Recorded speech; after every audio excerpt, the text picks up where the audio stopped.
Hi everybody and welcome. Today I have SENCOR Sirius Max SSS 6800 speaker and I'm going to show you how can you easily hard reset this speaker. At first we have to get our speaker upside down, and here we have to open this little thing.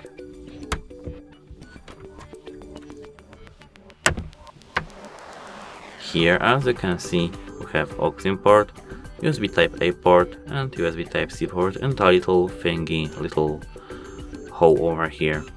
Now we have to bring some needle or something like that. It is recommended to use non-metal material, but we will use SIM card tray opener, and we have to insert this until we hear a little click.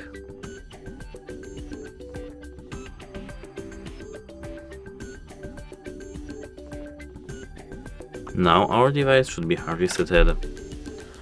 That's it. Hope it helps you. Goodbye.